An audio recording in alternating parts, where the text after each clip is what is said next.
Ladies and gentlemen, listen carefully. Money is not a mystery. It is a mirror. It reflects the purpose that governs your life.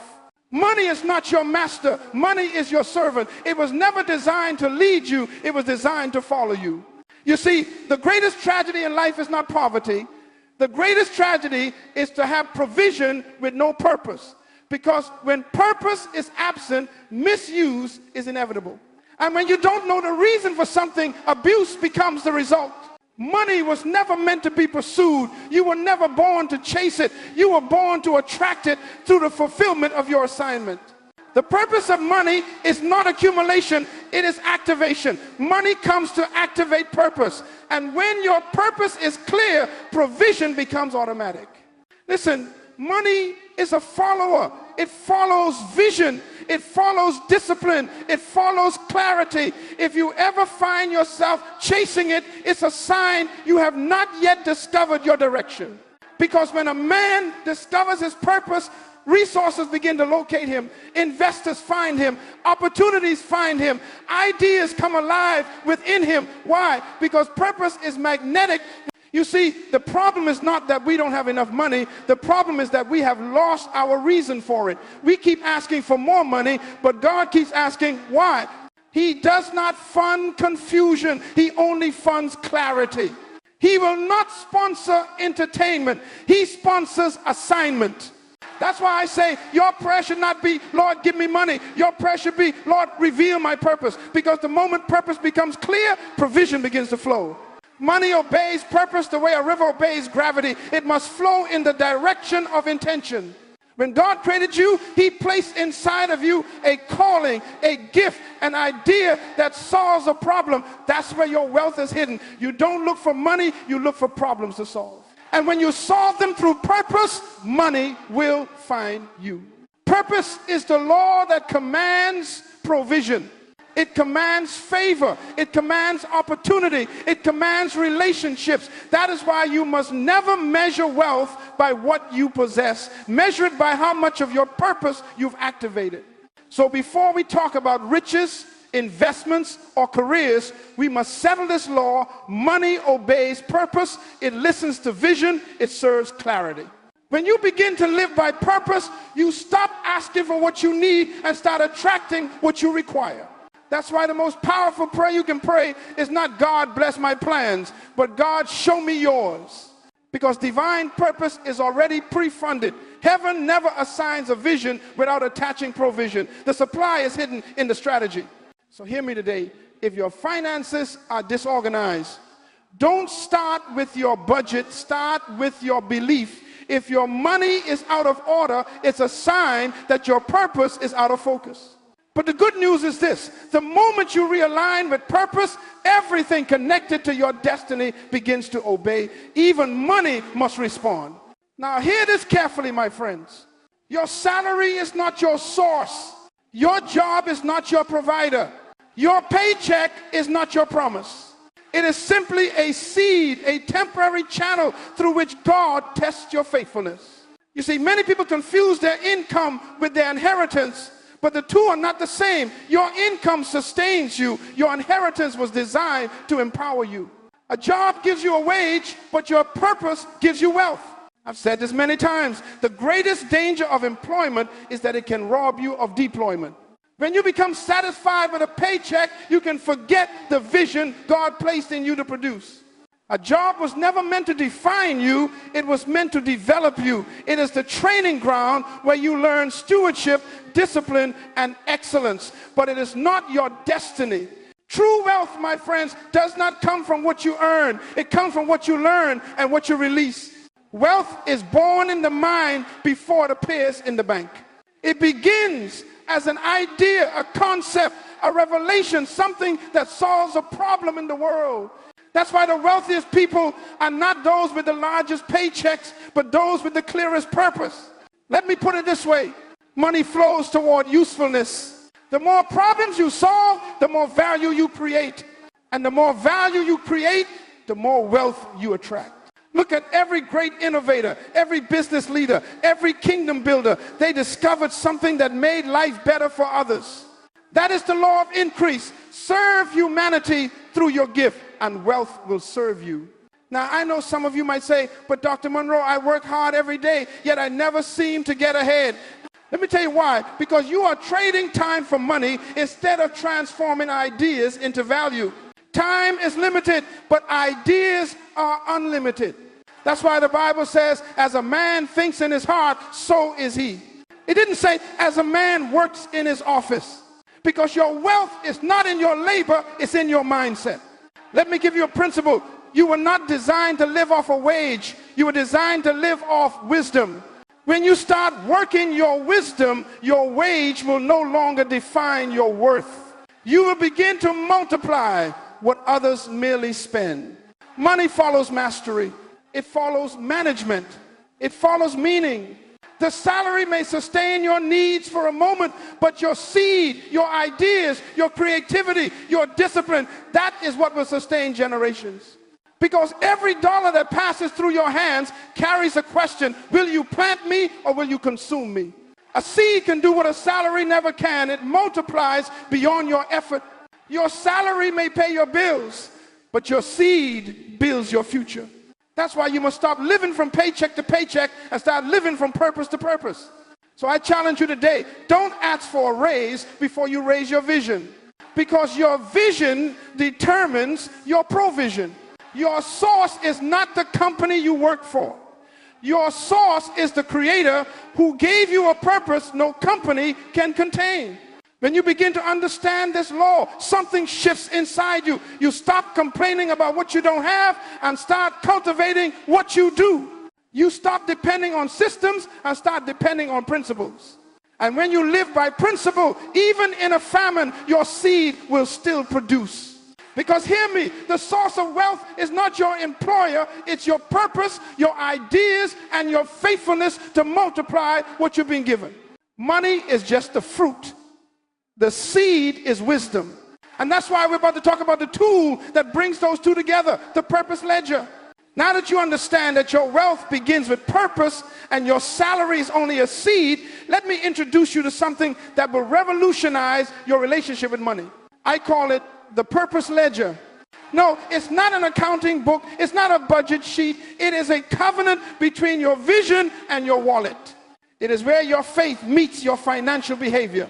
You see, most people manage money emotionally. They spend based on how they feel, not on what they're building. But purpose requires order. Purpose demands discipline. The purpose ledger is how you bring your spending, your earning, and your dreaming under divine management. Every great kingdom has a treasury. Every wise king knows where his gold goes. And you, my friend, are no different. You are a king or queen over your own domain. But if you cannot account for what flows through your hands, you cannot command what flows into them. The purpose ledger is simple. It has 3 columns, but it will change everything. The first column is called investment in purpose. This is where you record everything that pushes your vision forward. Books you read, skills you develop, tools you buy, people you support, causes you advance. When you invest in purpose, you are not spending, you are sowing. And every seed sown into purpose carries a promise of multiplication. The second column is called consumption for comfort. These are the things that sustain your life: food, clothing, shelter, transportation. They are necessary, but they are not destiny. Never confuse survival with success. You were not born just to pay bills and die. When your ledger reveals that most of your money lives in this column, it means your vision has been neglected. And the third column, the most dangerous one, is called distraction and decay. This is where purpose goes to die. Every purchase made out of comparison, pride, or impulse lives here. This is the column of I just wanted it. I saw them have it. I couldn't resist. But remember this, what you feed will live. What you starve will die. If you keep feeding your distractions, your destiny will starve. The ledger doesn't lie. It tells you the truth about your priorities. It shows you whether your money serves your purpose or your pleasure.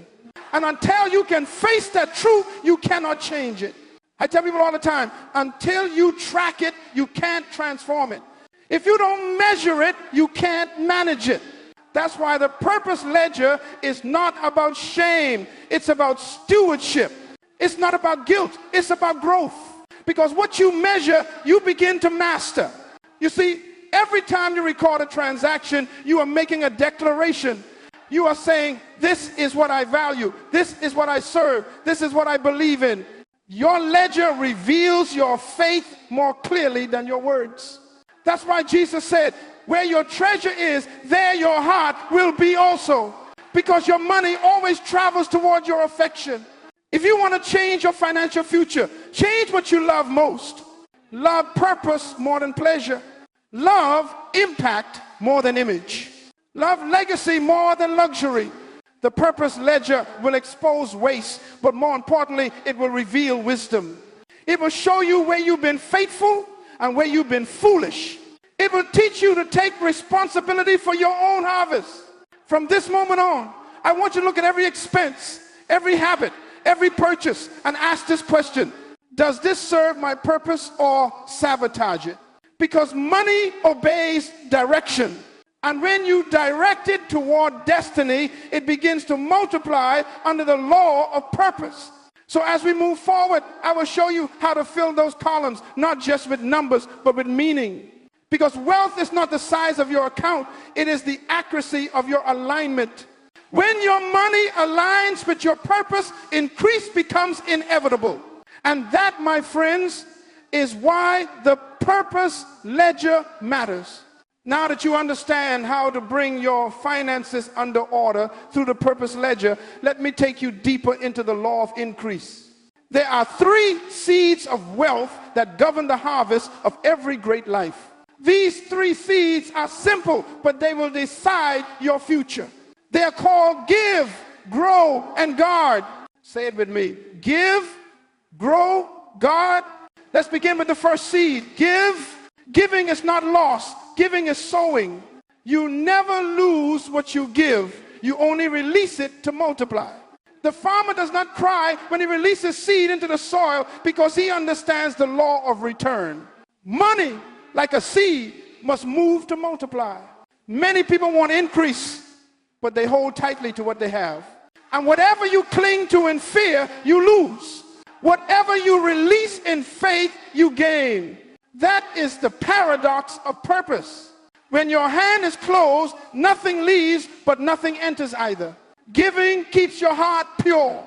It disconnects you from greed and reconnects you to grace. It reminds you that you are a steward, not an owner. When you give toward purpose, whether to serve others, advance truth, or empower vision, you are aligning your finances with divine circulation. Money is energy. It must keep flowing. If you stop it, it stagnates. That's why some people earn a lot but feel empty, because their wealth has no outlet of purpose. The second seed is grow. Growth is the discipline of increase. It means you must invest in your own development. Don't expect financial expansion if you refuse personal expansion. You can't handle more until you become more. The greatest investment you will ever make is in your mind. Before you buy stocks, buy wisdom. Before you chase profits, pursue principles. Because your outer world can never rise above your inner capacity. Read, study, learn. Take courses, listen to mentors, sharpen your skill. Money is a magnet to competence. People don't pay for potential, they pay for mastery. And mastery is the fruit of continuous growth. Let me tell you, my friend, your future is hiding in the books you haven't read yet, in the conversations you've been too afraid to start, in the discipline you keep postponing. You are one skill away from a new season. The wise never stop growing because they understand that growth is not an event, it's a habit. The third seed, guard. If you sow and grow but do not guard, you will lose what you've gained.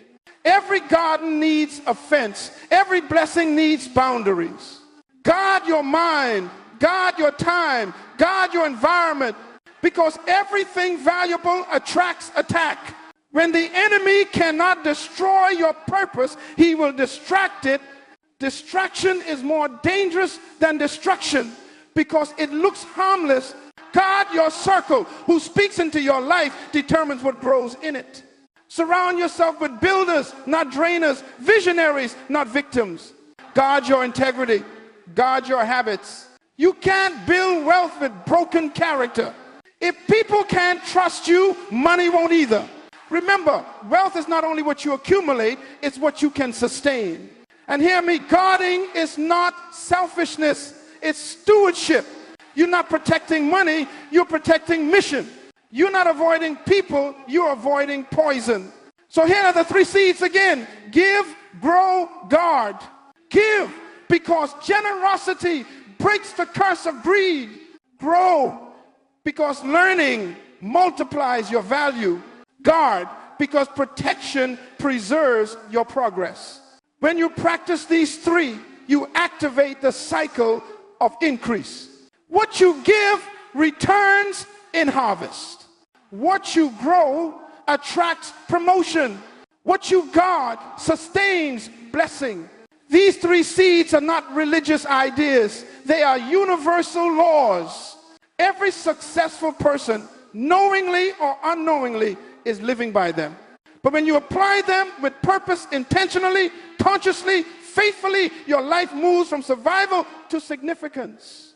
Because hear me well, wealth is not luck, it's law. And the law of wealth says, whatever you give multiplies, whatever you grow expands, and whatever you guard endures. That is how purpose becomes prosperity. And that is how prosperity remains permanent.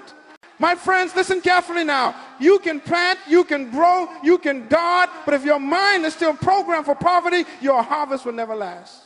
Because before wealth shows up in your hand, it must first exist in your head. Scarcity is not a financial condition, it is a mental one. It is a virus of the soul that whispers there is never enough. And if you believe that lie long enough, you will begin to hoard, to fear, to shrink, even when abundance is knocking at your door. You see, the mind operates like a computer. Whatever software you install becomes the program that runs your life. Many of us were raised with scarcity code. Money is evil. Rich people are selfish. I was not born for more. That code limits what God can download into you. You cannot receive $1 million vision with a poverty mindset. Let me say this plainly. You cannot live in abundance with a fear of increase. Fear will make you bury your talent. Fear will make you call safety wisdom when it is really unbelief. To break this scarcity software, you must first recognize it. Every time you say, I can't afford that, stop and ask, is it that I can't or that I haven't learned how yet? Every time you envy someone else's success, remember, envy is admiration poisoned by fear. Celebrate their harvest and you authorize your own. The second step is to reprogram it. Replace fear with faith. Replace doubt with discipline. Replace complaining with creation. Start speaking increase even before you see it. Your words are commands to your mind. Say out loud, there is more in me than I am using. I am not a victim of lack. I am a steward of abundance. Repeat it until your subconscious believes it. The third step is exposure. Change what you see, what you hear, and who you walk with. If everyone around you talks defeat, you will download defeat. Sit with visionaries until their faith infects you. Read stories of builders and givers. Watch the testimonies of those who rose from nothing and used purpose to create plenty. Because the mind cannot become what it has never seen. And finally, gratitude is the antivirus of scarcity. When you thank God for what you have, you prove you can be trusted with more. Gratitude turns what you have into enough and what is enough into overflow. So today, make a decision to uninstall every limiting belief you ever learned about money, success, or yourself. Reboot your mind with purpose. Reset your thoughts to possibility. Because abundance is not coming from the outside in. It is waiting to be released from the inside out. Money does not create your mindset. Your mindset creates your money. The moment you believe that truth, the scarcity software crashes forever. My friends, listen closely now, because after your mindset, your environment is the next gate to your destiny. You can't grow a mango tree in the Arctic. And you can't grow purpose in a toxic environment. The soil you plant in determines the fruit you produce. You see, many of us are praying for increase while living in the wrong climate. You cannot expect abundance while surrounding yourself with negativity, doubt, and distraction. Your environment is a silent teacher. It shapes your habits without asking permission. The moment you decide to live by purpose, you must also decide where that purpose will live. Because every environment either feeds your faith or starves it. It either strengthens your discipline or drains it. It either multiplies your vision or murders it slowly through mediocrity. So let me teach you a principle. Change is not complete until your environment supports it. If you want to rise, you must rearrange your surroundings. You cannot build a palace thinking while still living in the noise of the marketplace. Purpose requires peace. Vision requires order. That's why God never places greatness in clutter. He creates space first. Now, let's talk about people, your associations. Every person in your life is either a multiplier or a diminisher. They are either adding faith or adding fear. They either build your confidence or break your focus. Show me your circle, and I will show you your ceiling. If you keep walking with those who complain, you will become fluent in complaint. If you keep walking with those who dream small, your faith will begin to shrink to fit their comfort. But when you walk with visionaries, those who believe, who build, who speak life, you will begin to think and talk like them. Remember this: atmosphere determines attitude, and attitude determines altitude. That's why some of you feel heavy, not because you are weak, but because you are surrounded by weight. The company you keep is either your lift or your limitation. So do an inventory today. Your purpose ledger doesn't stop with money. It also includes people. Ask yourself, who speaks to my potential? Who feeds my faith? Who corrects me with love and truth? And who drains my energy with negativity? If a relationship doesn't align with your assignment, it is a distraction dressed as friendship. And hear me, disconnection is not rejection, it is direction. God removes certain voices, not to punish you, but to protect your focus. You can't take everyone into your next level. Some people belong to your history, not your destiny. Choose your company with prayer. Choose your mentors with discernment. Choose your environment with intention. Surround yourself with conversations that lift, challenge, and refine you. As Jim Rohn said, and I love this quote, you are the average of the 5 people you spend the most time with. So who are your 5? Because whoever you listen to, you will eventually become. And whoever walks with you determines what grows within you. Your purpose cannot survive in polluted air. Breathe in belief, breathe in clarity, breathe in excellence. Because your environment is the incubator of your future. When you align your surroundings with your vision, your progress becomes natural. Discipline feels easier. Focus becomes joy. And your entire life begins to vibrate at the frequency of your calling. So remember this: if you want to change your harvest, change your habitat. When your environment rises to match your purpose, even heaven begins to cooperate. Now that your environment is aligned with your vision, let's move to the next dimension of mastery, speaking wealth with authority. Because words, my friends, are not harmless. Words are spiritual containers. They carry power. They create atmosphere. They build worlds. The Bible says life and death are in the power of the tongue. That means whatever you repeatedly say, you authorize to live in your reality. Your words are the seeds your mind waters. Every confession is a command to your future. Too many people keep cursing their own harvest with careless language. They say things like, I'm always broke.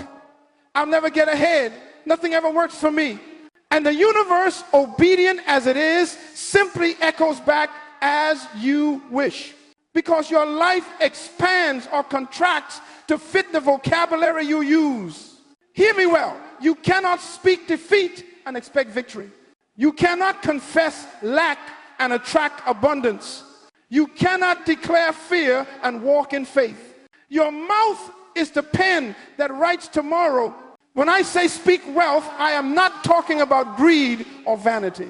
I am talking about alignment. You must speak words that agree with your assignment. You must declare what heaven has already spoken about you. Because until your mouth agrees with your mission, your life cannot move in its direction. So begin today to re-educate your language. Stop describing your life by where you are. Start declaring it by where you are going. When you wake up in the morning, don't say, I'm tired. Say, I'm ready. Don't say, this is too hard. Say, I'm equipped for this. Don't say, I'm broke. Say, I am in a season of preparation for overflow. You see, your words determine your worth in your own mind. Let me give you a law. Your life moves in the direction of your most dominant confession. If you keep speaking small, you will live small. If you keep speaking fear, you will attract failure. But when you begin to speak with the authority of purpose, I am a steward of abundance. I am the lender, not the borrower. I am blessed to be a blessing. Then your spirit begins to rise to meet your speech. And do you know why this is so powerful? Because faith comes by hearing, especially when you hear yourself. Every time you speak truth aloud, you are reprogramming your subconscious. You are reteaching your soul how to believe. Over time, your words will reshape your emotions, your habits, and your expectations. So speak with intention, speak with clarity, speak with conviction. Let your language become a tool of leadership over your life. And remember, kings do not beg, kings decree. When you know who you are, you stop asking and start declaring. That's why every day you must open your mouth and command your morning. Say, today I will prosper in purpose. Today, resources will locate me. Today, my work will bring value, and my value will attract reward. And when you say it with faith, the atmosphere begins to organize itself around your words. Never underestimate this truth. Money doesn't respond to noise, it responds to authority. And authority is exercised through words. So guard your mouth like a vault. Only release what you want, multiply. Because what you speak consistently, you eventually experience completely. That is why I say to you today, speak what you want, not what you fear. Your voice is the steering wheel of your destiny. Direct it wisely. Now that you understand how to think, speak, and live with authority, it's time to act. Because knowledge without application is deception. It makes you feel change while nothing actually changes. So today, I am giving you an assignment, the 30-day Purpose Ledger Challenge. For the next 30 days, I want you to partner with purpose intentionally, deliberately, and consistently. Not emotionally, not someday, but now. Because transformation doesn't come from hearing truth, it comes from practicing truth. The Purpose Ledger, my friend, is your training ground for stewardship. It will reveal your priorities and reform your habits. It will teach you discipline, awareness, and gratitude. If you will commit for just 30 days, I promise you, your mindset, your spending, and your peace will not be the same. Here's how it works. Step 1, record everything. For 30 days, write down every cent that enters and leaves your hands. You can't manage what you hide from yourself. Each transaction must find its place either in purpose, comfort, or distraction. Do not skip a single one. Because honesty is the first step to healing. The ledger is not for guilt, it's for growth. It's your mirror of stewardship. Step 2, daily reflection. At the end of each day, open your ledger and ask one question. Did my choices today serve my vision? Not was I busy. Busyness is not productivity. Not did I make money. Money without meaning is still poverty. Ask, did today's actions move me closer to my assignment or further away from it? Write your answer. Be honest. Truth is painful at first, but powerful in the end. Step 3, weekly adjustment. At the end of each week, review your ledger and look for patterns. Where did your money go? Where did your energy go? Where did your peace go? If too much of your life lives in the comfort column, shift some of it into purpose. Take 10% from convenience and invest it in your calling, in learning, creating, giving, or building something that outlives you. Because your comfort is not your crown, your purpose is. Step 4, speak over your ledger. Every few days, open that book and speak life into it. Say, this ledger represents discipline. Say, I am mastering my money. It is no longer mastering me. Say, every dollar here will serve destiny. When you speak, you reinforce your authority. The ledger becomes not just a record, but a reminder that your life is under leadership, not luck. Step 5, gratitude and expectation. Each day before you close your ledger, thank God for provision, even if it seems small. Gratitude multiplies resources because it multiplies awareness. Then set your expectation for tomorrow. Faith without expectation is frustration. Write down one declaration each night. Tomorrow, I will manage with wisdom. Tomorrow, I will attract opportunity. Tomorrow, I will serve purpose. And after 30 days, you will see something extraordinary. You will not only have more clarity, you will have more peace. You will not only know where your money went, you will know where your heart belongs. Because the purpose ledger is not just about wealth management, it is about life management. The purpose of this challenge is not to make you rich, it is to make you ready. Ready for abundance, ready for promotion, ready for legacy. Because God will never trust you with more until you prove faithful with less. He does not bless emotion, he blesses order. And this ledger is your proof of order. So I invite you, I challenge you, start tonight. Find a notebook, open a page, and title it, My Purpose Ledger. Write today's date. Write one statement at the top. From this day forward, my money will serve my mission. Keep that book where you can see it every morning. Because your ledger is not paper, it's a covenant. And if you will honor that covenant for 30 days, you will begin to feel what it means to live not from paycheck to paycheck, but from purpose to purpose. Because prosperity is not about having more, it's about becoming more. And this is how you begin. Now that you have embraced the discipline of the purpose ledger, I must remind you of a greater truth. Prosperity is not merely financial, it is spiritual. Money is only one expression of abundance. True prosperity begins in the soul. You see, my friend, many people want success in their hands, but not in their hearts. They want increase, but not integrity. They want blessing, but not balance. And that is why what they gain, they cannot keep, because wealth without wisdom always self-destructs. Prosperity is not a miracle you pray for, it is a law you live by. And every law of increase begins with stewardship. God will never give you what you mismanage. If you cannot manage time, he will not trust you with territory. If you cannot manage your emotions, he will not trust you with influence. And if you cannot manage resources, he will not trust you with riches. That's why Jesus said, he who was faithful in little will be faithful in much. Faithfulness is the currency of promotion. Your next level is never waiting for money, it's waiting for maturity. Let me tell you something eternal. God does not send money from heaven. He sends ideas. He sends instruction. He sends relationships. He sends strategy. And when you obey those instructions, provision appears. That is the spiritual order of prosperity. Obedience precedes overflow. The world measures wealth by accumulation. The kingdom measures it by assignment. In the world, wealth is about what you possess. In the kingdom, wealth is about what you produce. And if your wealth does not serve purpose, heaven calls it waste. That is why every act of giving, every moment of diligence, every decision to stay disciplined is not just an economic act, it is a spiritual one. When you tithe, you acknowledge divine ownership. When you give, you demonstrate faith in the unseen. When you plan and steward well, you reflect the order of the Creator himself. Let me give you a law. God funds what he orders.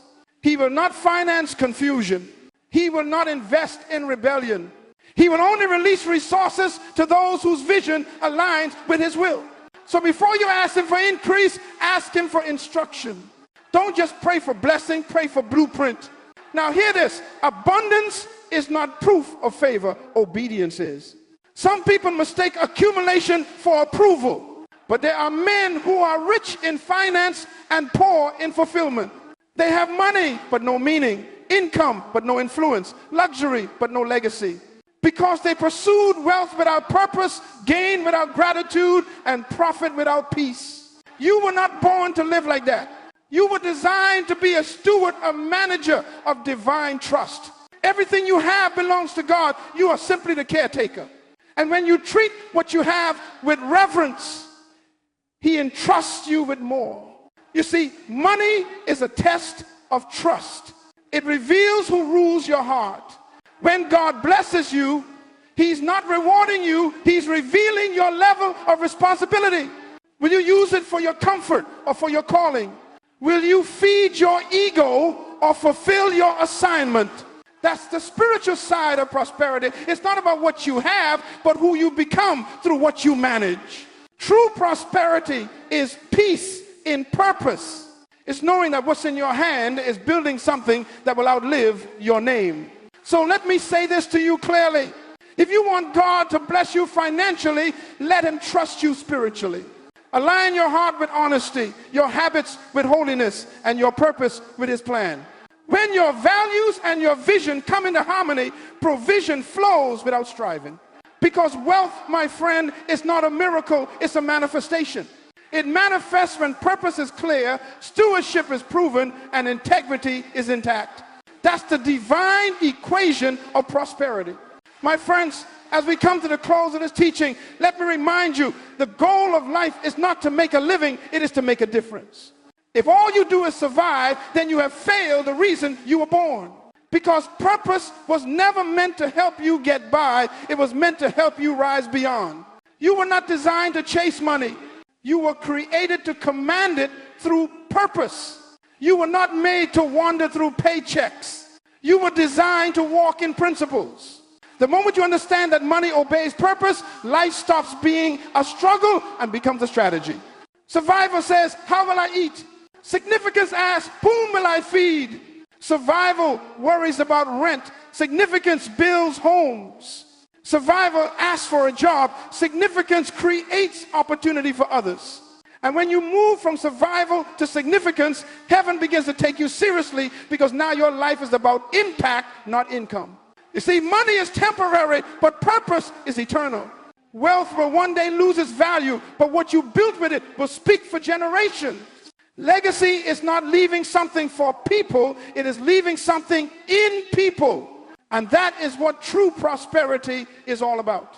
I tell you today, stop living small. Stop measuring success by possessions, titles, or applause. Measure it by how many lives breathe easier because you existed. Measure it by how faithfully you managed what you were given. Measure it by how obediently you followed your purpose. Let me summarize what we have learned together. Money obeys purpose. The salary is not the source, the seed is. The purpose ledger brings order to your finances. The 3 seeds of wealth: give, grow, and guard secure your increase. You must break the scarcity software that limits your mind. Align your environment and associations with your destiny. Speak wealth with authority.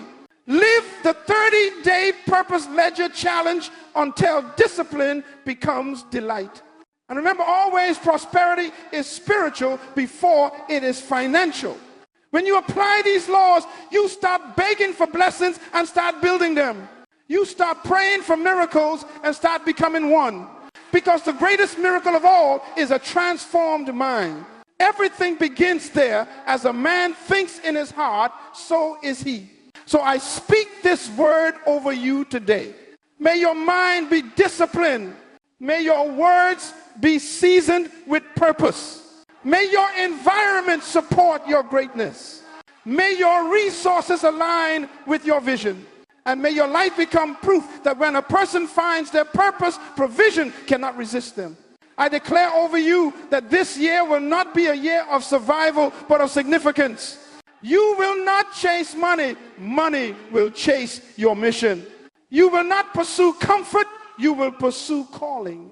And as you do, everything necessary for your destiny will appear not by chance, but by covenant. So go now and start your purpose ledger. Write the vision. Speak the word. Guard the gates. Give, grow, and guard again. Because when purpose becomes your master, prosperity becomes your servant. And remember this final truth. You were born to dominate, not to drift. You were born to manage, not to beg.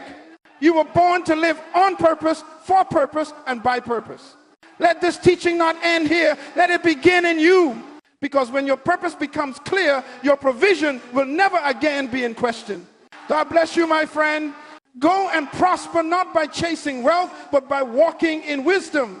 For the power to change your life, your family, and your future begins in your mind, is governed by your words, and is fulfilled through your purpose.